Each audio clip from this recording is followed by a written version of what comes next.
Mounting international concern over the India-Pakistan conflict as both are armed with substantial nuclear arsenals. Atomic bombs have only been used twice, 80 years ago on Japan. What nuclear risks do the current hostilities pose? This is Inside Story.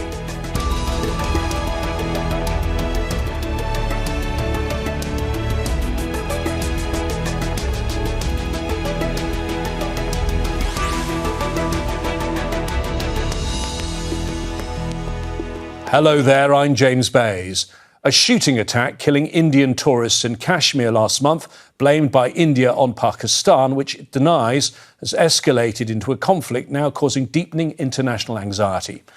That's because it pits two nuclear powers in direct confrontation.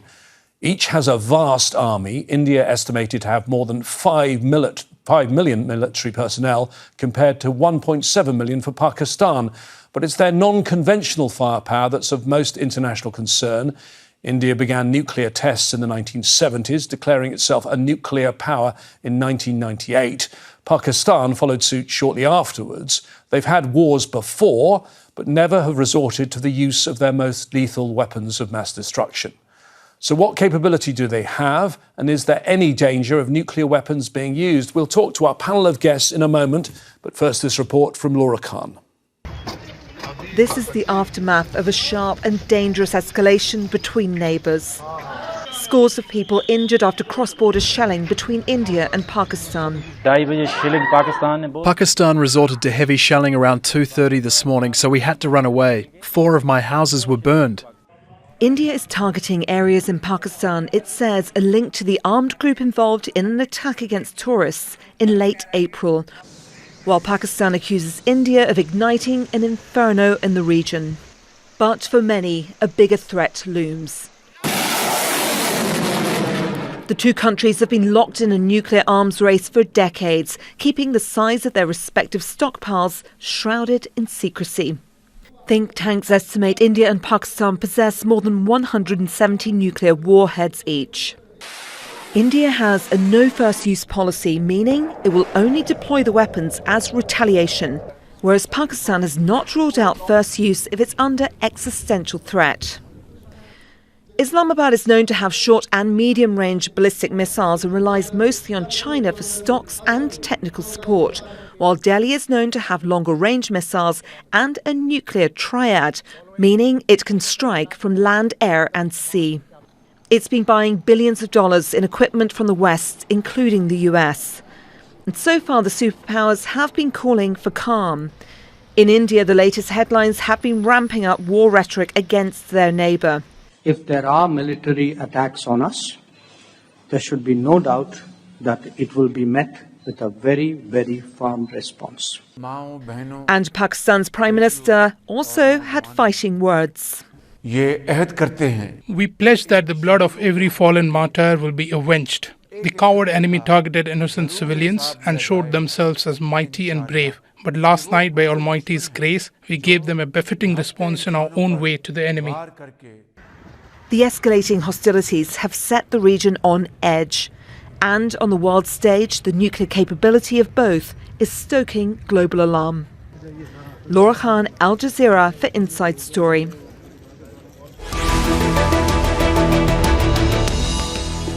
Well, a very complex subject today, but you don't need to be a nuclear scientist to understand it because we've got a panel of guests who are going to make it accessible. We're joined from Stockholm by Dan Smith, the director of the Stockholm International Peace Research Institute, SIPRI, a think tank focusing on global security. In Utrecht, Susi Snyder, programme coordinator at the International Campaign to Abolish Nuclear Weapons. And in Washington, D.C., Elizabeth Threlkeld, a senior fellow and director of the South Asia programme at the Stimson Centre. Thank you, all three of you, for joining us today on the programme. Well, this is an issue, and on this programme we try to avoid scaremongering, Susi. But when you listen to the current rhetoric from both sides and you realise how much nuclear firepower they have, this is a scary subject, isn't it? It absolutely is a scary subject because the thing with nuclear weapons is they are indiscriminate and they cause grave harm, and it's harm that that can last generations. And that is a terrible problem. And it's why most countries don't have nuclear weapons. And it's why there's a huge urge for restraint right now between India and Pakistan, because wherever a nuclear weapon is used, if there is one that will be used, it would harm both Indians and Pakistanis. And that's something that I think no one wants. Elizabeth, though, the other side of the argument is that India and Pakistan have had numerous clashes since right at the beginning, since the two countries were created on the same day. They've all ended eventually with de-escalation and no resort to the nuclear option. That's right. And I think there are a few factors we can point to there. One is the role of external crisis managers. So the U.S. and other countries coming in to try to facilitate, pull both sides back from the brink, right? Another is the role of luck, to be honest. You look back historically and we've had a number of lucky breaks that had they gone a different way, it might have been more difficult to control escalation.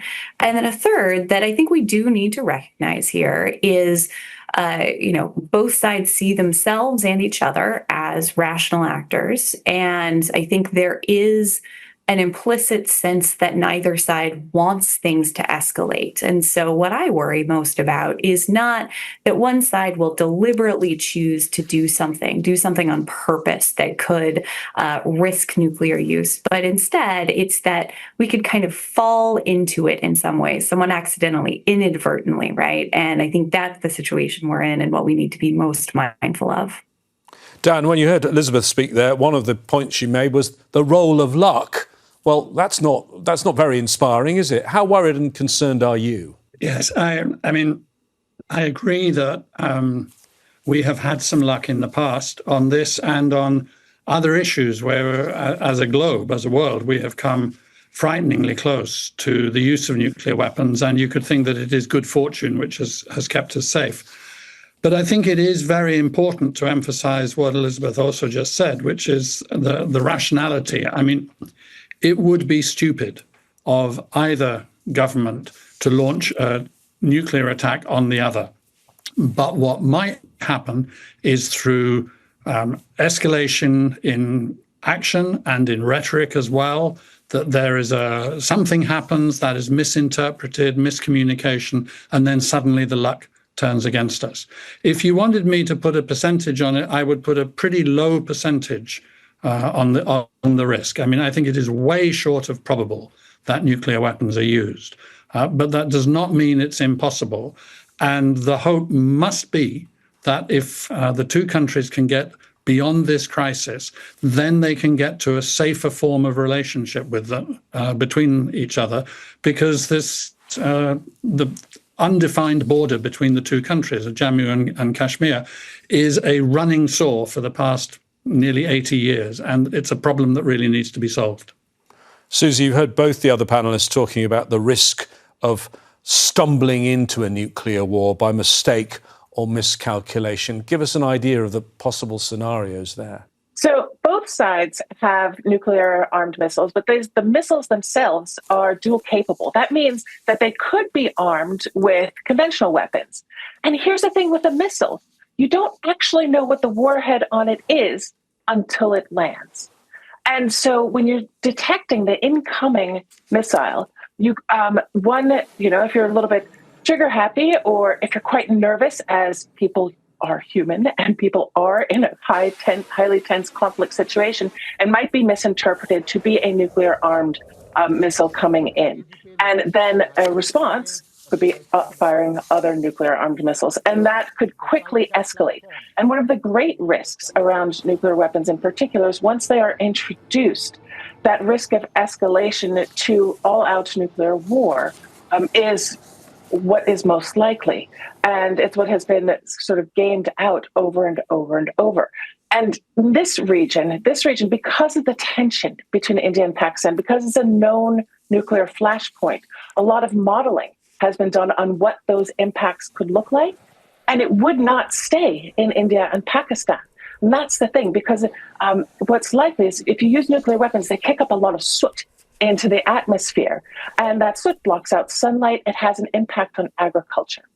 And long-term impacts of even a small exchange of nuclear weapons between India and Pakistan could have a massive impact on food security for the entire globe. If they each use just a fraction of their current arsenal, that could affect hundreds of millions around the world. And that's a reason for everyone to be concerned. Again, the likelihood is not high, but the probability is not zero. And if the probability is not zero, we should take action to prevent the escalation into nuclear war and to make sure that things like the hotline between the two are still working, that there are good communications, and even in times of crisis, you can still communicate and commit to not introducing nuclear weapons to this conflict. Dan, I'd like to drill down on the nuclear capabilities of these two countries a little more in a moment, but your organisation, SIPRI, looks at militaries around the world.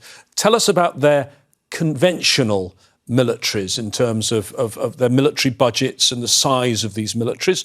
I think perhaps not surprising that India, being the most populous country in the world, just above China, 1.46 billion people, has a bigger military than Pakistan with a population of 247 million. But both are vast, are they not?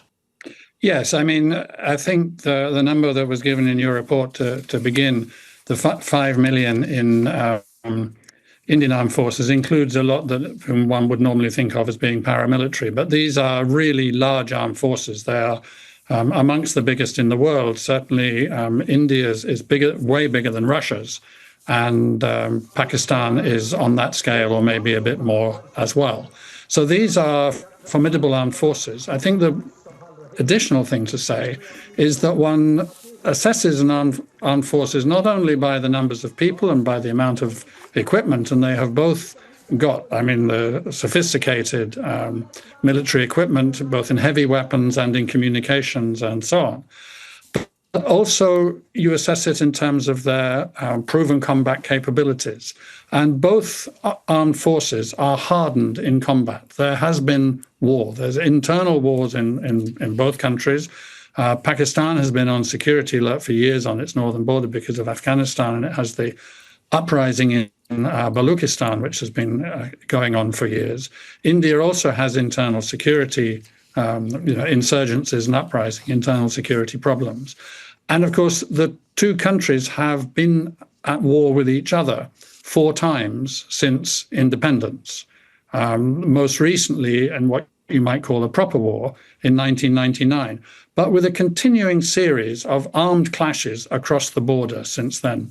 So these are capable armed forces, large and with governments, states that have a tradition of being ready to use armed force if they see it as being necessary.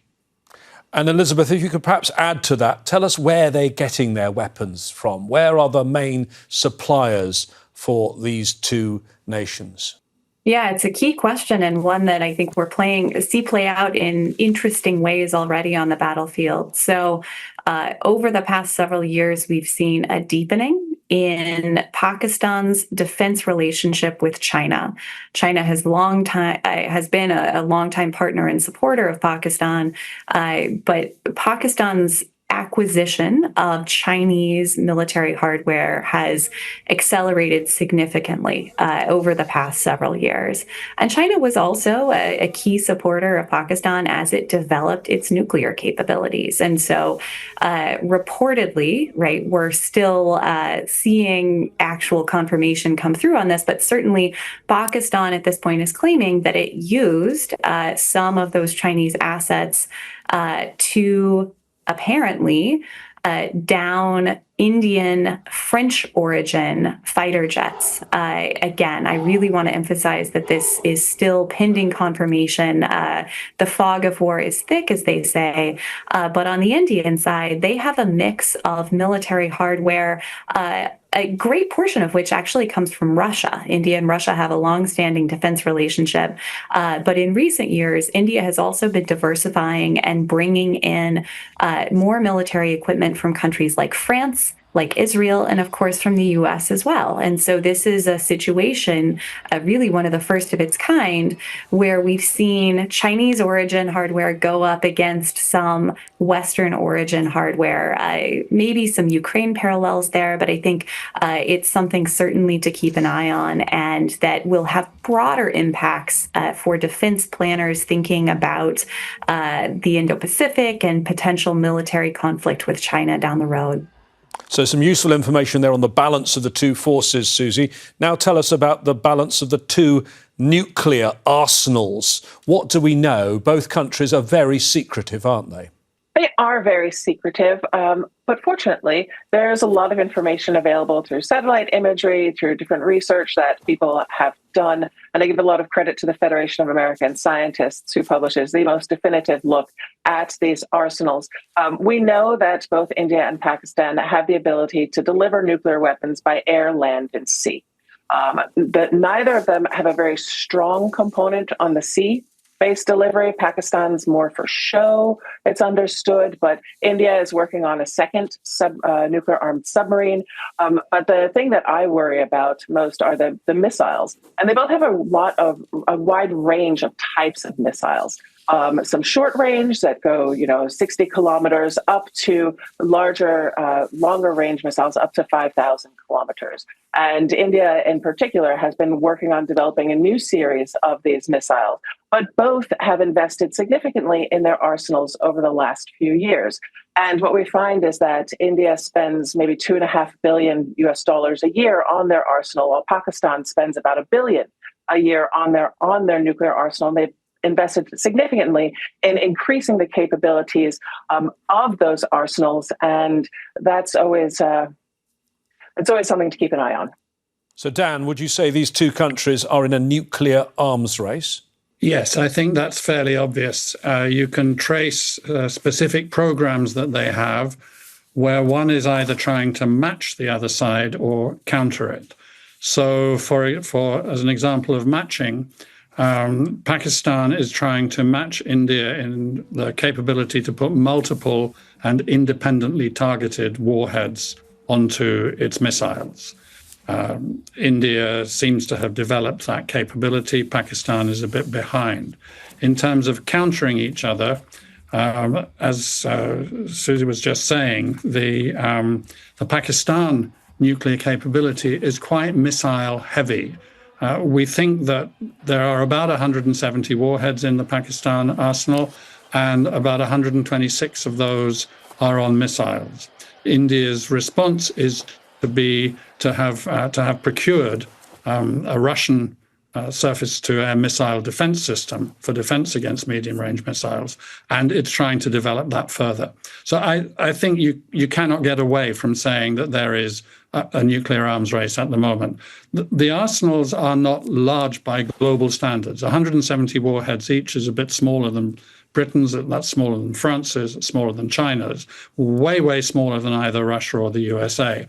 But these are nonetheless significant armed forces, nuclear forces, technologically sophisticated and capable, as Susi has been rightly emphasizing, of doing a huge amount of damage, not just to the area where they land, but more broadly within the region. And as the radioactive dust goes up higher into the atmosphere, then it can move around the world and do further damage.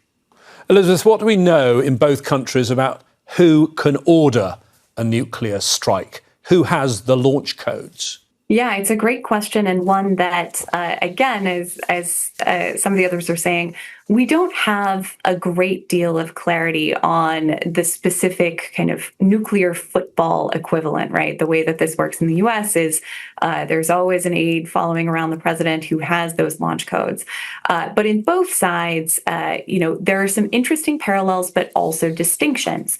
So in India, civilian control is paramount. And so we see a stronger role for the civilians, or at least believe that to be the case in decision-making on nuclear issues, though obviously any decisions would be taken as part of a broader meeting that includes India's chiefs from across the armed forces. On the Pakistan side, Pakistan's military is hugely influential, and the army in particular. And so there are, of course, specific sections of Pakistan's armed forces that are charged with maintaining and building up its nuclear deterrent. And in Pakistan, the understanding is it's what's called the National Command Authority that would meet, of course, chaired by the prime minister, but with a strong presence of military officials and ultimately take decisions on nuclear issues. And so, in fact, as part of some of the signaling, the symbolic language that these two sides will exchange during these sorts of crises, we will see, for example, Pakistan convening a meeting of its National Command Authority. And so it's worth watching closely even that level of signaling, because there is an implicit association with potential nuclear use there. Dan, we sometimes hear about the tactical use of nuclear weapons, tactical nukes as some sort of lesser evil. Are they? No. In a word, I'm afraid not. Precisely because they're sometimes thought of as being a lesser evil, it makes them in some ways worse. There might be, it's arguable that one might think, a leader or a senior commander might think that this was a lesser option than a longer range missile strike. After all, you would not be hitting perhaps the capital, you would be hitting the local area where the combat is going on. But it opens the door to the next step up. And I think that one of the things to worry about in this is this idea that escalation is a process that one side or the other can control. It's actually really referred to as escalation originally because it's a process that might get out of hand. That's what the problem is. And Elizabeth just mentioned signaling, and people have talked and written for years about nuclear signaling and signaling with the use of nuclear weapons or with the deployment of nuclear weapons. The point is not what your intention is in the signal you think you're giving.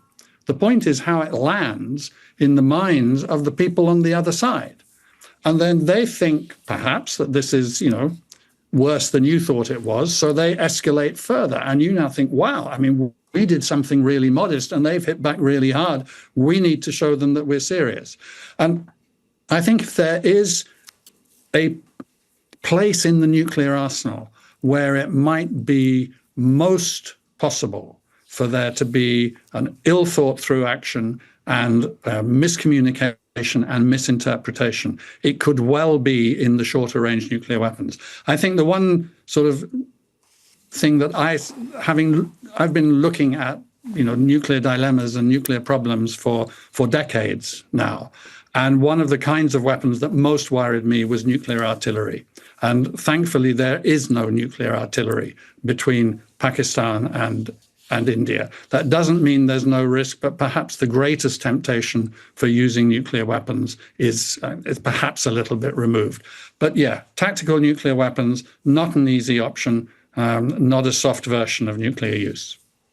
Susi, I'm sort of looking at this and also looking at the historical timing of this, because in 3 months' time, it will be the anniversary of the last time nuclear weapons were used at the end of World War II in Hiroshima and Nagasaki.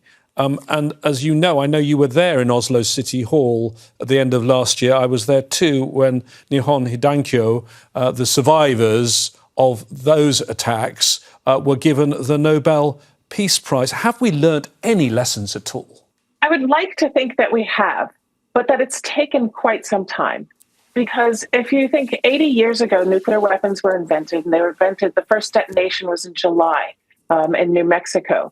And they were used twice in conflict, but they've been tested over 2,000 times. There are populations around the planet who are suffering the ill effects of the use and testing of nuclear weapons for the second generation, the third generation. One of the most profound things I thought in those events in Oslo was hearing not just from those who miraculously lived through that atomic bombing in August of 1945, but their children and hearing how they too have suffered from those weapons. You would think that we have learned, and we have learned enough to reduce the total numbers. We have learned enough that nearly 100 countries are on board a comprehensive prohibition, the Treaty on the Prohibition of Nuclear Weapons, outlawing anything to do with nuclear weapons forever. But Susi, none of those that have nuclear weapons have signed on to that, and that includes all the members of the UN Security Council. Dan, I mean, if you look at what happened in 1945, just compare for us. We don't know what could be used in any conflict. Let's hope there is no conflict. But compare that with the firepower that India and Pakistan have. What is the comparison?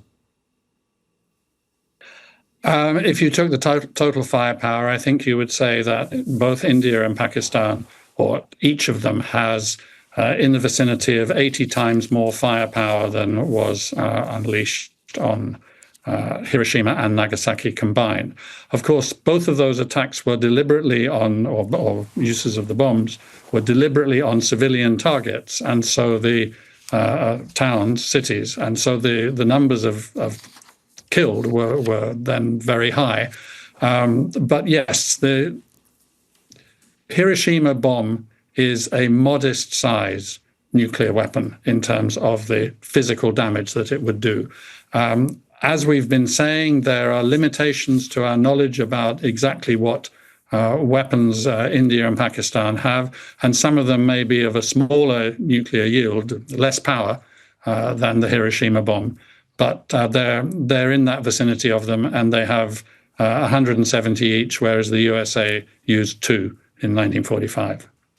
It's all very grim, Elizabeth. Try to give us something a little bit more optimistic at the end. Where do you see the possible off-ramps are? And briefly, which countries could potentially help mediate this? Yeah, I think fundamentally the onus is on both India and Pakistan as parties to this crisis and potential conflict to recognize that neither has an interest in escalation. So both are facing security challenges, India from China, Pakistan from Afghanistan, and threats on its western border.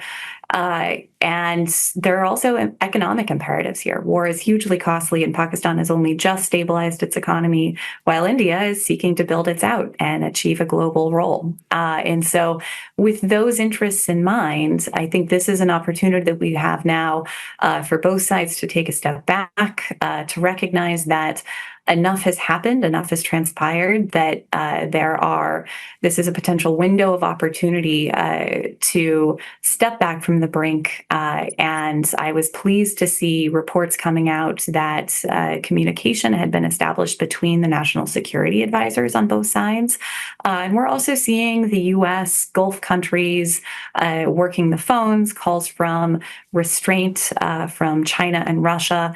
And, I think in the bigger global picture right now, there is so much going on, strained bandwidth and crises around the world. And so the last thing that we need is the situation like this to escalate. And so my hope is that essentially cooler heads will prevail because this is a very precarious situation. Thank you very much. Thank you to all our guests today on Inside Story, Dan Smith, Susi Snyder and Elizabeth Threlkeld. Al Jazeera continues its coverage of the latest developments from both India and Pakistan around the clock. If you want more context and analysis, please visit our website, aljazeera.com. If you have any comments on this issue, go to our Facebook page. That's facebook.com/AJ Inside Story, or post them on X, where we are at AJ Inside Story. From me, James Bays, and the production team here in Doha, please stay safe. Bye-bye for now.